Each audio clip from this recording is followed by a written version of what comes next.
네, 오늘 배우실 하나님 말씀 갈라디아서 3장 1절부터 7절까지 말씀입니다. 갈라디아서 3장 1절부터 7절까지 말씀입니다. 신약성경 304페이지 갈라디아서 3장 1절부터 7절까지 말씀 다 찾으신 줄로 알고 제가 봉독하도록 하겠습니다.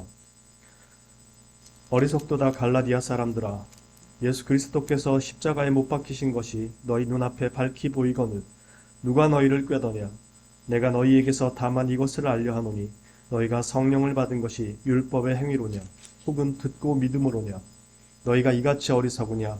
성령으로 시작하였다가 이제는 육체로 마치겠느냐?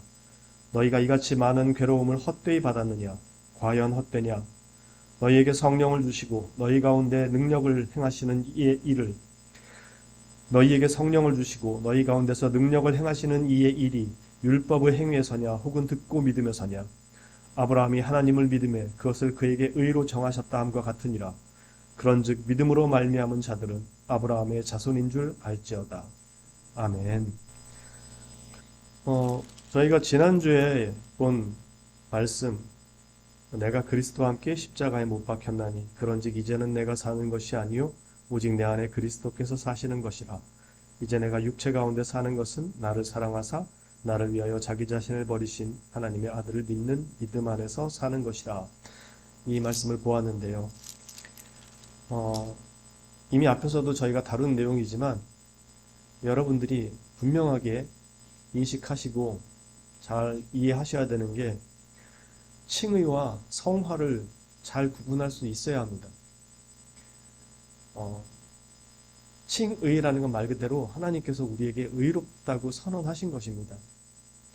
즉, 이 의롭다는 선언은 이미 그 자체로 우리의 구원을 하나님께서 승인하셨다라는 것입니다. 성화는 구원과 이 칭의와 별개로 이렇게 분리가 되어 있지는 않지만 구분은 됩니다.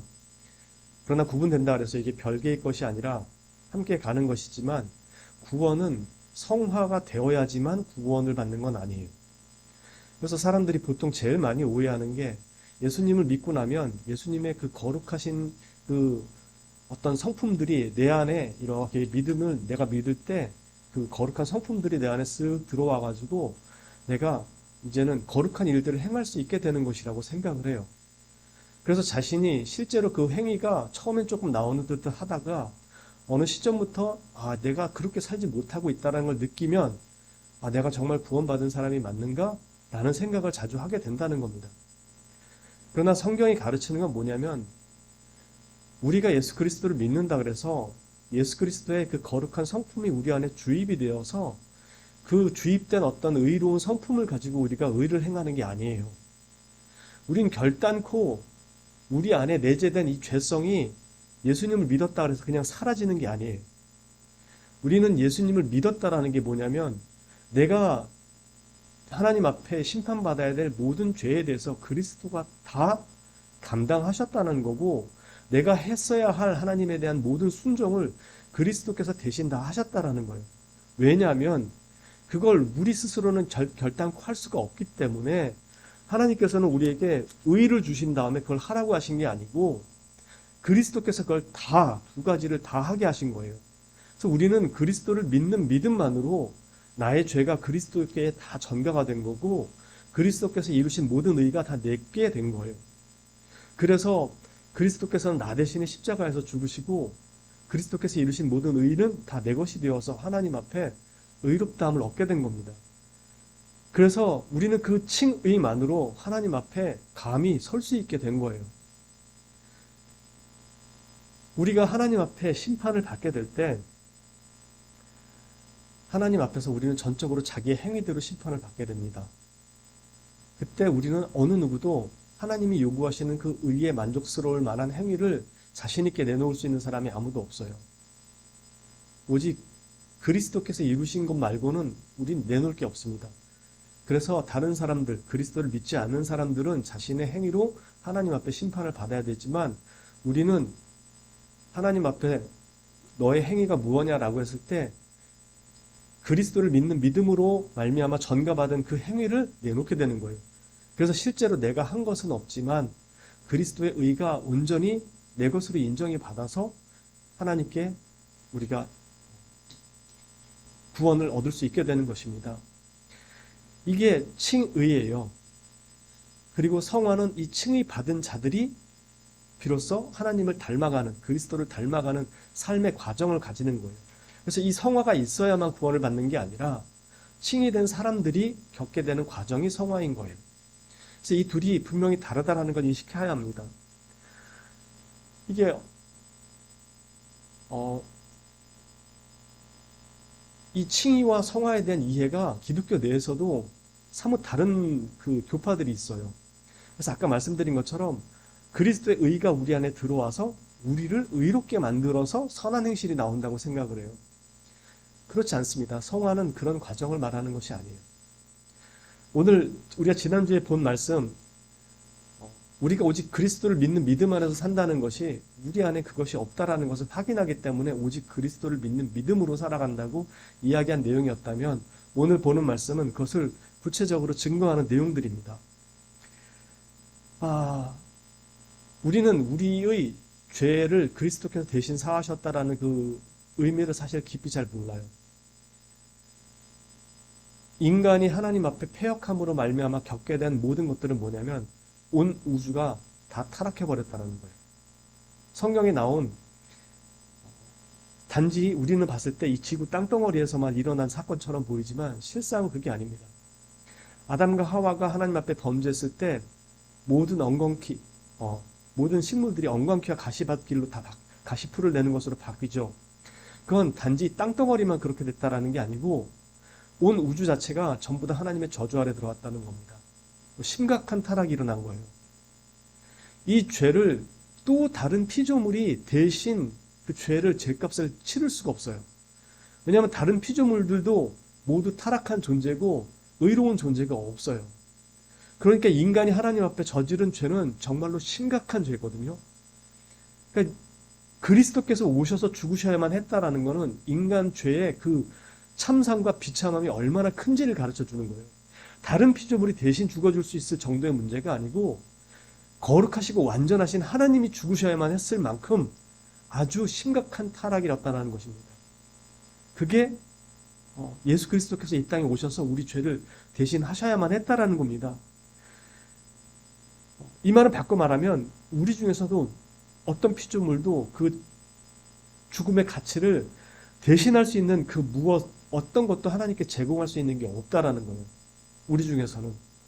그런데 지금 갈라디아 사람들은 뭐라 그랬냐면 처음에 사도 바울의 말을 들었다가 믿음으로 예수 그리스도를 믿고 있었지만 유대 거짓 선생들이 오자 예수 그리스도를 믿는 믿음 위에 나머지 자신들의 거룩한 행위가 덧붙여져야 구원이 완성된다고 얘기를 한 거예요. 그러니까 그들은 그들의 죄의 참상이 얼마나 깊은지도 이해를 못할 뿐만 아니라 예수 그리스도의 죽음이 부족하다라고 얘기하는 것과 똑같다는 겁니다. 우리는 오직 그리스도의 대속에 대한 그 하나만으로 모든 게 용서받는 거예요. 다른 걸 덧붙일 필요가 없었던 거라는 겁니다. 그래서 여기 어저께 지난주에 봤던 갈라디아서 2장 20절 이하의 말씀, 내가 그리스도와 함께 십자가에 못 박혔나니 그런즉 이제는 내가 사는 것이 아니요 오직 내 안에 그리스도께서 사시는 것이라. 이제 내가 육체 가운데 사는 것은 나를 사랑하사 나를 위하여 자기 자신을 버리신 하나님의 아들을 믿는 믿음 안에서 사는 것이라. 왜요? 여전히 나는 예수 그리스도를 믿어도 온전한 행위가 안 나온다는 사실을 알기 때문에 나의 구원은 오직 그리스도께서 이룬 것만으로 내가 갈 수 있는 거지 내가 거기에 내 행위를 조금이라도 덧붙일 수 있는 게 없다는 걸 알기 때문에 오직 그리스도를 믿는 믿음 안에서 살아간다고 이야기하는 것입니다. 그리스도인은 본질적으로 그가 얼마나 성화되었느냐에 관한 문제가 아니에요. 그가 얼마나 성화되었느냐의 문제가 아니라 그가 성화되기 위해서 무엇을 의존하고 있느냐에 관한 문제인 것입니다. 이건 대단히 중요한 문제예요. 사람들은 그가 얼마나 성화되었느냐에 관심을 두는데 기독교는 그게 아니고 그가 성화되기 위해서 무엇에 의존하느냐에 대한 내용을 다루고 있는 겁니다. 그러니까 신앙의 대상에 관한 것이지 어떤 신앙의 목적과 결과물에 대한 게 아니에요. 복음은 그가 얼마나 윤리 도덕적인 사람이느냐에 초점이 가 있지 않습니다. 세상에는 그리스도인이 아닌데도 훨씬 윤리 도덕적인 삶을 사는 사람들이 많아요. 아니 어쩌면 그게 더 정상적일지도 모르겠습니다. 왜냐하면 사람들은 자신의 선행 없이는 결단코 천국 간다라는 것을 받아들이기가 쉽지 않기 때문에 자신이 선행이라는 걸 제공해야 천국에 들어갈 수 있을 거라고 생각하기 때문에 다른 사람들보다 훨씬 더 선과 공로를 많이 쌓으려고 노력합니다.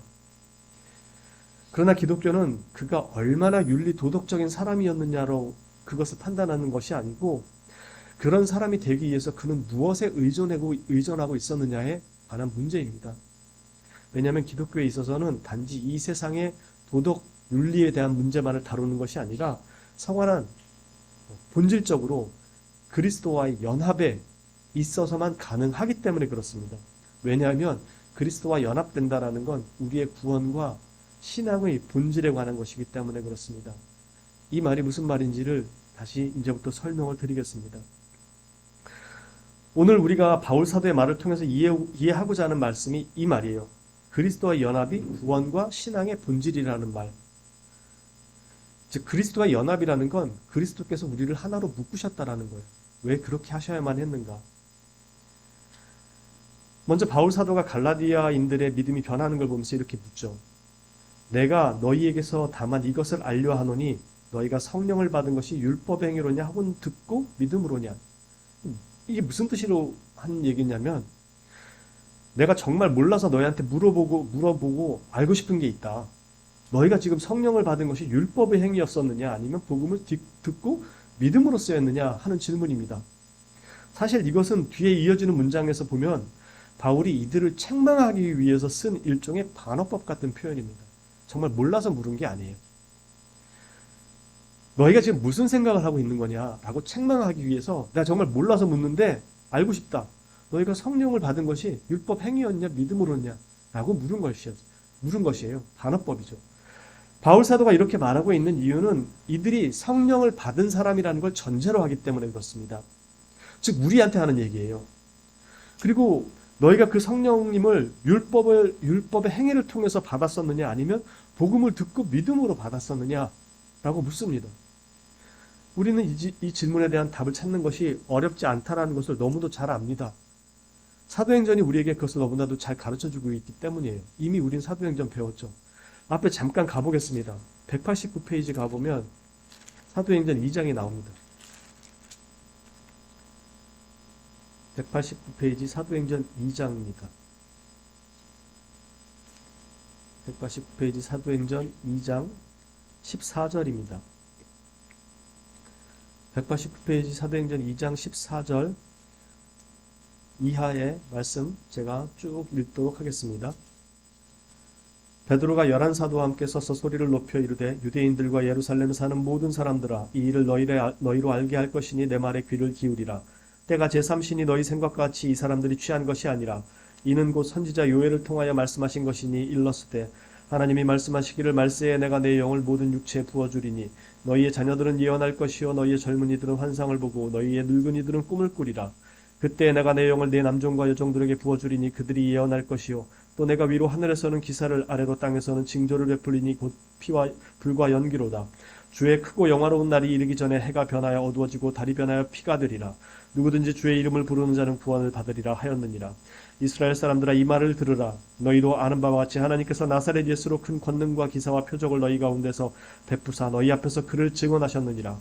그가 하나님께서 정하신 뜻과 미리 하신 대로 내어준 바 되었거늘 너희가 법 없는 자들의 손을 빌려 못 박아 죽였으나 하나님께서 그를 사망의 고통에서 풀어 살리셨으니 이는 그가 사망에 매여 있을 수 없었음이라.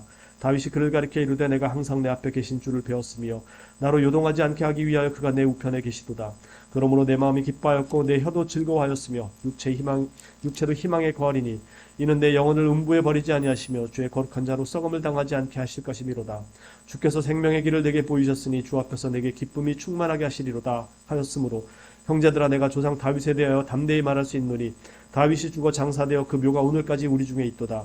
그는 선지자라 하나님이 이미 맹세하사 그 자손 중에서 한 사람을 그 위에 앉게 하리라 하심을 알고 미리 본고로 그리스도의 부활을 말하되 그가 음부에 버림이 되지 않고 그의 육신이 썩음을 당하지 아니하시리라 하더니 이 예수를 하나님이 살리신지라 우리가 다 이 일의 증인이로다. 하나님이 오른손으로 예수를 높이심에 그가 약속하신 성령을 아버지께 받아서 너희가 보고 듣는 이것을 부어주셨느니라. 다윗은 하늘에 올라가지 못하였으나 친히 말하여 이르되 주께서 내 주에게 말씀하시기를 내가 네 원수로 네 발등상이 되게 하기까지 너는 내 우편에 앉아있으라 하셨도다 하였으니 그런즉 이스라엘 온 집은 확실히 알지니 너희가 십자가에 못 박은 이 예수를 하나님이 주와 그리스도가 되게 하셨느니라 하니라.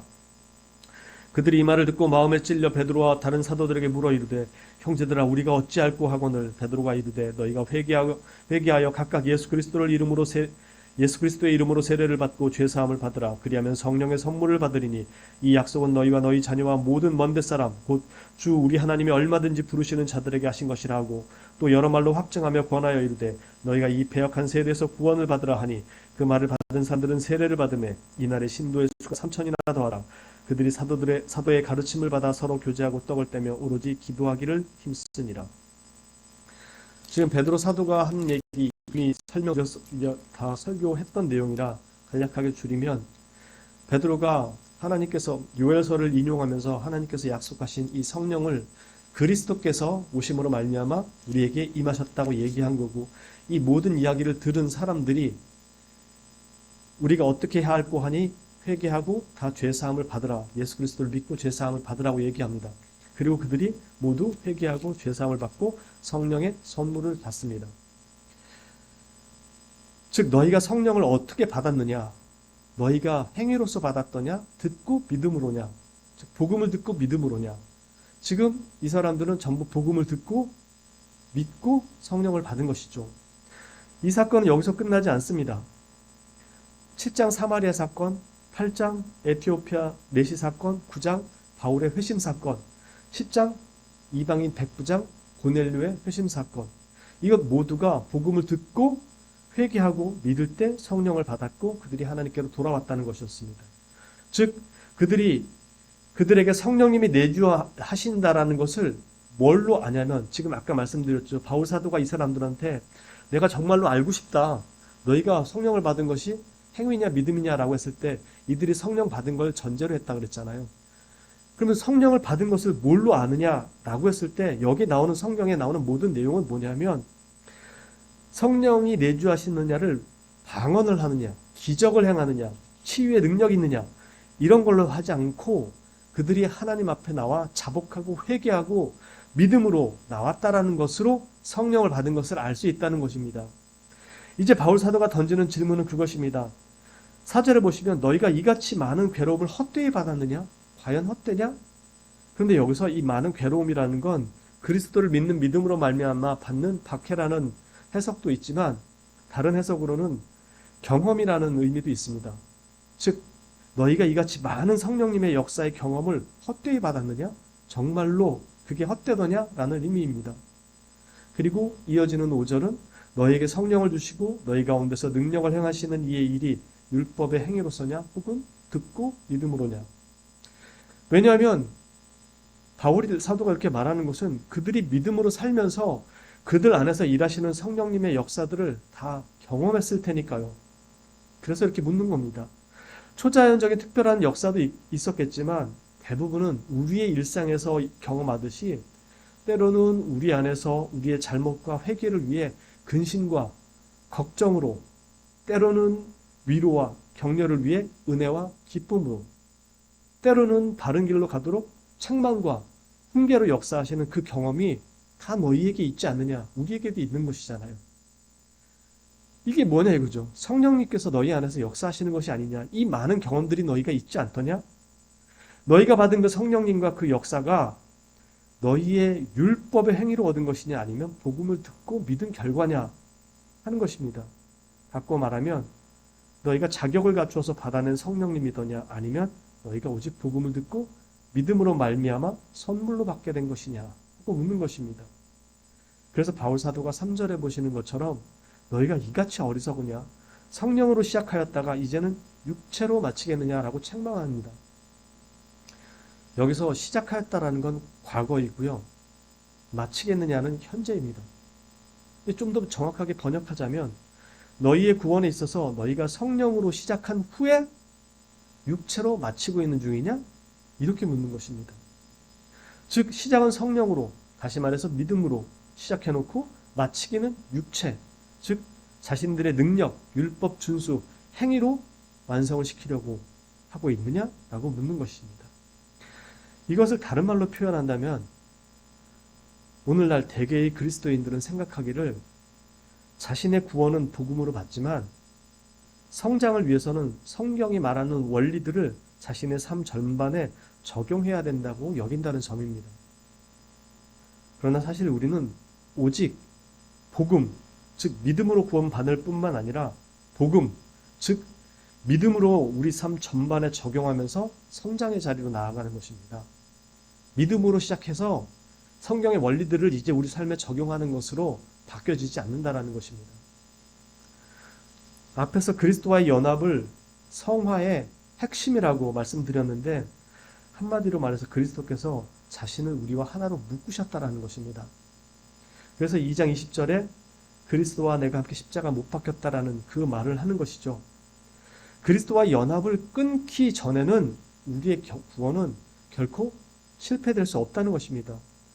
왜 그럴 수밖에 없냐면 우리는 그리스도의 은혜로 구원을 받아도 여전히 우리 안에 내재하는 죄성 때문에 온전하게 하나님을 순종하지 못하기 때문입니다.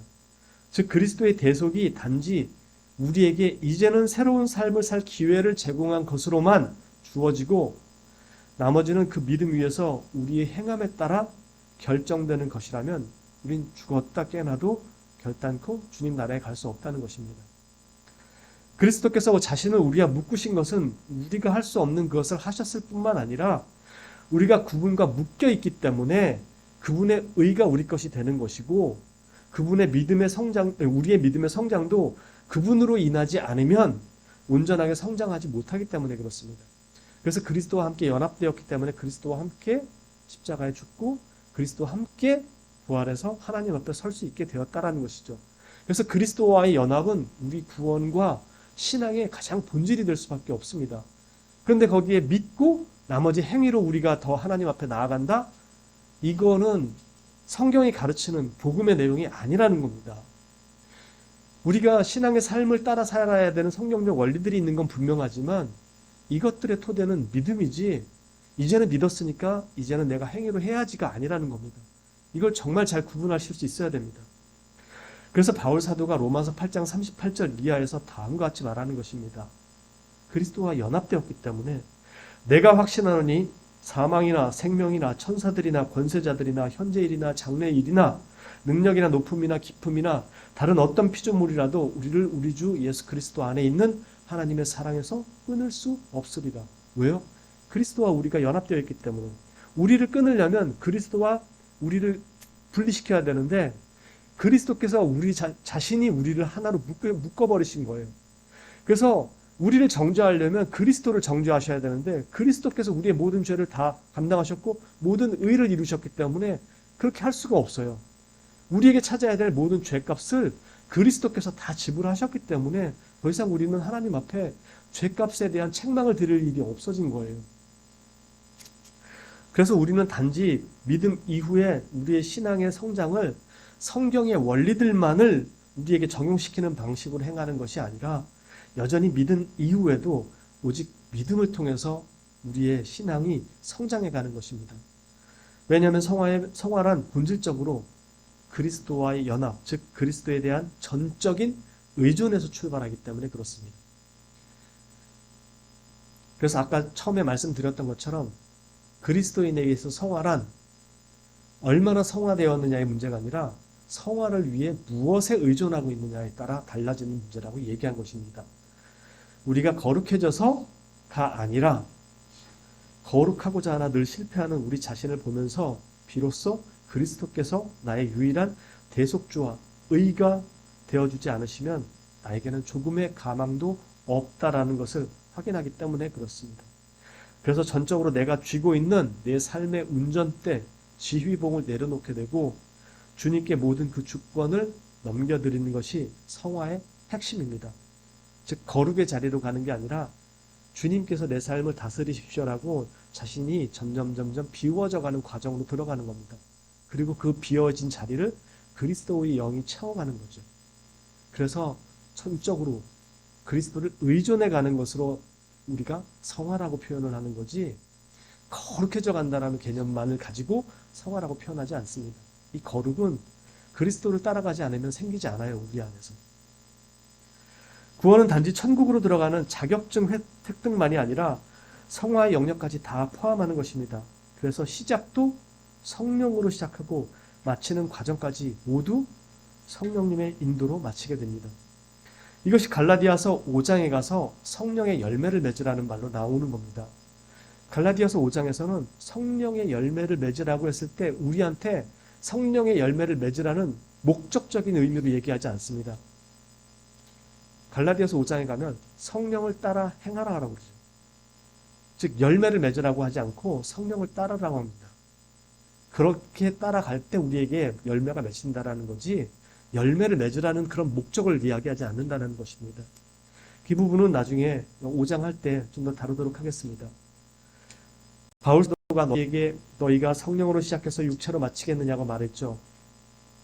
요한복음 3장 5절에 보시면 예수님은 우리가 성령으로 거듭날 것을 말씀합니다. 그리고 야고보서 1장 18절에서는 하나님께서 자기의 뜻을 따라서 진리의 말씀으로 우리를 낳으셨다고 그래요. 우리 거듭났다라는 말을 할 때. 베드로 사도 역시도 베드로전서 1장 23절에서 우리가 거듭난 것은 썩어질 씨로 된 것이 아니라 항상 있는 하나님의 말씀으로 되었다고 이야기합니다. 무슨 뜻이냐면 예수님은 성령으로 거듭났다고 야고보와 베드로 사도는 하나님의 말씀으로 거듭났다고 그래요. 즉 성령과 말씀이 분리되어 있지 않다는 겁니다. 불가분의 관계에 있다는 것이에요. 왜냐하면 성경은 성령님의 감동으로 쓰여졌기 때문에 그렇습니다. 그래서 성령님은 복음을 떠나서 역사하지 않으시고 성경과 상반되는, 그리고 성경과 위배되는 방식으로 역사하지도 않으세요. 복음 또한 성령님의 능력이 나타나는 통로이며 하나님의 역사하시는 방식입니다. 그래서 모두가 복음을 듣고 믿음으로 성령의 선물을 받게 되는 것입니다. 그런데 거기에 복음의 미진한 부분이 있어서 율법의 행위로 채우려는 시도가 있었기 때문에 바울 사도가 너희가 얼마나 어리석으냐, 성령으로 시작해놓고 이제는 행위로 육체로 마치려고 하느냐라고 책망하는 것이죠. 바울이 끊임없이 말하고 강조하는 바는 성령님의 역사와 복음은 결코 분리되지 않는다는 것입니다. 그리고 이 복음은 그리스도에 대한 우리의 믿음을 말하는 것이고 또한 그리스도를 말하는 것이며, 우리는 이것으로 우리의 삶을 적용하며 믿음의 성숙과 성장을 이루어가는 것이지 처음에 믿음으로 시작하고 이후 율법 준수를 통해서 성장해가는 것이 아니라는 것입니다. 이 율법 준수의 성장도 결단코 그리스도의 은혜와 믿음 없이는 될 수 없습니다. 그래서 성화는 그리스도의 연합이라고 이야기하는 것입니다. 절대로 개별적인 우리의 노력만으로는 이루어지지 않습니다. 바울 사도가 이제 갈라디아인들이 경험적으로 알고 있는 것에만 근거하지 않고 성경이 그 사실을 우리에게 알려주고 있다고 성경을 가지고 논증합니다. 그게 6절에서부터 나오는 아브라함이 하나님을 믿은 것에 대해서 이것을 그의 의로 정하셨다는 그 말씀입니다. 아브라함이 하나님을 믿음에 이를 그의 의로 여기신 사건은 창세기 15장입니다.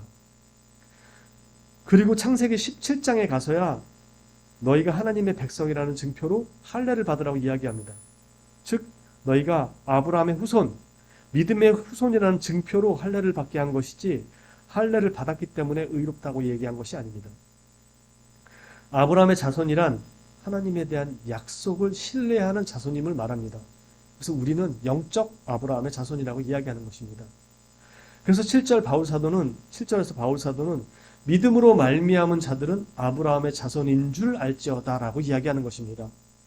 할례 받은 자가 아브라함의 자손이라고 말하는 것이 아니라 믿음으로 말미암은 사람들이 아브라함의 자손이라고 얘기하는 거예요. 영적 아브라함의 자손.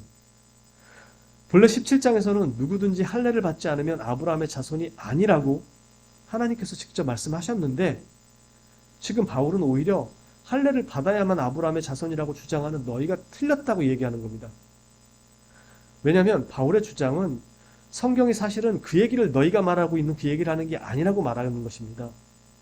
구약 성경이 우리에게 가르치는 바는 믿음의 자손이라는 것을 인치는 증표가 할례였을 뿐이지 할례 자체가 의를 가져다 주는 것이 아니었다라는 것을 말함으로써 하나님께서 아브라함에게 할례를 받게 하신 목적을 재해석해 준 겁니다. 즉 아브라함이 믿음으로 할례를 받은 것이지 할례를 받아서 의롭다함을 받은 게 아니다. 그렇게 누구든지 믿음으로 말미암은 자들은 다 할례를 받은 자와 같이 아브라함의 자손이다 라고 이야기를 할 수 있게 되는 것입니다. 즉 믿음의 자손이다. 바꿔 말하면 너희가 세례를 받았다고, 우리가 세례를 받았다고 믿음의 자손이 아니라 믿음을 가졌다라는 증표로 세례를 주는 것입니다. 그러니 할례가 없다고 구원을 못 받는 것도 아니고 세례를 못 받았다고 구원을 못 받는 것도 아닙니다. 구원은 오직 믿음으로 받을 뿐이고 그 증표로 세례가 주어지는 것일 뿐이니까요.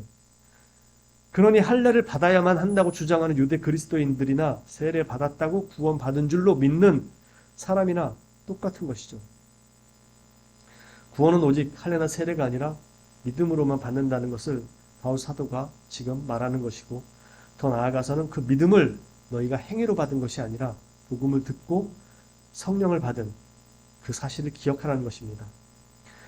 이것을 다른 말로 하면은 너희 안에서 너희의 구원을 이루시는 성령님의 인도를 따라 순종하며 살라는 것이지, 그분과 별개로 이제는 너희가 율법을 지켜서 뭔가 거룩한 사람이 되려는 시도를 버리라는 것입니다. 만일 그렇게 될 것 같았으면 그리스도께서 죽으실 필요가 없었다는 겁니다. 이것이 바로 복음은 전적으로 인간의 무능함으로부터 출발한다고 말하는 이유입니다. 출발만 인간의 무능함으로 출발하는 것이 아니라 성화의 과정도 인간의 이 무능함에 기초하고 있기 때문에 오직 그리스도 아니면은 우리는 성화 자체가 불가능하다는 걸 가르쳐주고 있는 것입니다. 그래서 우리는 구원받고 난 이후의 모든 삶도 오직 그리스도에 대한 믿음으로 갑니다. 안 그러면 저와 여러분은 날마다 죄책감에서 벗어나지 못하고 살아야 됩니다. 우리는 죄를 저질렀을 때 회개하고 죄책감을 가집니다. 그러나 회개하고 다 용서받았음을 믿고 그리스도 안에서 다시 도전하며 날마다 살아가는 것입니다. 그게 진짜 믿음입니다. 우리는 우리 안에서 결단코 거룩한 걸 단 하나도 끄집어낼 수 있는 게 없다는 것을 완전히 인정해야 합니다. 저와 여러분은 이 성령을 받은 자들입니다. 그래서 때로는 우리 안에서 회개로 이끄시는 근심과 걱정을 주시기도 하고, 때로는 연약함으로 인해 슬퍼하고 절망하는 우리를 성령님께서 위로하고 격려하고 다독이시기도 하는 것이고, 때로는 완악함으로 인해서 죄에서 쉽게 벗어나지 못하는 우리를 우리 안에서 책망하시고 훈계하시기도 하시는 것입니다. 우리는 이렇게 너무나 분명한 성령님의 역사를 우리 안에서 늘 느끼며 살아가고 있습니다. 그런데 대부분 무슨 특이하고 특별한 경험이나 해야 되는 것처럼 생각하고, 또 그런 체험이나 경험이 있으면 자기가 무슨 신령한 사람이나 된 줄로 착각하는데 대단한 오산입니다. 진짜 신령한 사람은 날마다 주님의 이런 세미한 음성을 동시에 듣고 동행하며 살아가는 사람입니다. 그리고 거기에 순종하려고 하는 사람이고, 이 사람이 정말로 신령한 사람입니다. 성경이 우리에게 성령님이 임하셨음을, 그 성령님의 선물을 주셨음을 어떻게 표현하고 알려주는지 지금 말씀한 내용들을 잘 기억하십시오. 여러분 안에서 근심과 걱정과 위로와 평안과 책망과 훈계와 같은 방식으로 우리를 인도하고 계심을 예민하게 느끼실 수 있어야 합니다. 그러기 위해서는 자신이 먼저 주님의 말씀을 잘 알아야겠죠. 왜냐고요? 앞에서 말씀드린 그대로입니다. 성령님은 말씀을 가지고 역사하시고 그분 자신이 성경의 저자이기 때문에 우리를 인도하실 땐 이 말씀을 가지고 하시는 거예요. 예수님께서 말씀하신 대로 성령으로 거듭나지만 야고보와 베드로 사도가 말한 것처럼 하나님의 말씀으로 거듭나기도 하는 것입니다. 그러니까 이 성령님의 역사는 말씀과 불가분의 관계가 있지 않기 때문에 우리를 인도하실 때도 이 말씀과 분리해서 일하시지 않는다는 거예요. 우리의 신앙의 성장은 오직 성령님의 인도와 그리스도에 대한 믿음뿐입니다. 이 믿음이 그리스도에 대한 사랑을 낳고 그 소망 가운데 하나님을 향한 사랑의 행위가 표현되고 드러나는 것이 우리의 행위일 뿐입니다. 우리가 하나님을 얼마나 사랑하느냐가 이 행위로 나타나는 거예요. 반드시 기억하셔야 될 것은 이제는 내가 믿었으니 남은 인생은 주를 위해 어떻게 살 것인가 라고 생각한다거나 혹은 성경에서 말씀하는 삶의 원리들을 내가 잘 실천하면서 살면 되는 것으로만 생각한다면 여전히 그는 복음을 아직 잘 모른다는 것입니다. 우리는 평생을 주 예수 그리스도만 붙들고 살아가야 되는 존재입니다. 복음은 즉 그리스도의 믿음은 시작부터 죽는 날까지 우리 신앙의 핵심이고 전부이며 완성입니다. 다른 그 무엇도 여기에 덧입혀질 필요가 없고 덧입혀질 수도 없습니다. 우리가 해야 할 것이 있다면 성령님의 인도를 따른 믿음의 순종이 있을 뿐입니다. 그리고 성령님은 우리를 그리스도의 말씀으로 인도하실 것입니다. 이 믿음의 순종에서 날마다 넘어지고 쓰러져도 다시 믿음으로 일어서서 끝까지 그 뒤를 따르는 믿음의 선한 싸움을 싸우는 그리스도의 참된 종들이 되시기를 주님의 이름으로 진심으로 축원합니다. 기도합니다. 참으로 거룩하신 하나님 아버지, 우리의 연약함과 우리의 못남을 다 아십니다. 우리가 분명 그리스도를 믿는 믿음으로 이 은혜의 자리에 왔을 때 우리가 한없이 기쁘고 즐거웠습니다. 그러나 살다 보니 우리가 여전히 변한 것 없는 것 같고 여전히 잘하는 것이 없는 것 같아 우리 자신을 돌아볼 때 구원받은 자가 맞는지 의심하게 됩니다. 그래서 우리는 그때마다 하나님 앞에 내어놓을 만한 그럴듯한 무언가를 꺼내기 위해 자꾸 어떤 행위들을 자신의 근거인 것 마냥 드러내고 하나님 앞에 보이려고 합니다. 그리고 그것으로 안위하고 안주하고 그것으로 내가 그리스도인이 맞다라는 것을 확인하려 듭니다. 주님, 우리는 오직 주 예수 그리스도의 그 대속 죽으심으로 모든 죄를 사함 받았음을 믿는 믿음 안에서 살고 있음을 다시 깨닫게 하시고 하나님을 향한 우리에게 그 은혜를 베푸신 하나님을 향한 사랑으로 우리의 삶이 하루하루 그렇게 나타날 수 있도록 주님 인도하여 주시고 우리의 믿음을 붙들어 주시옵소서. 오직 그리스도만이 우리 삶의 전부이고 모든 것이고 완성이라는 것을 꼭 기억하게 하시고 그 안에서 살아가는 우리 자신들 될 수 있게.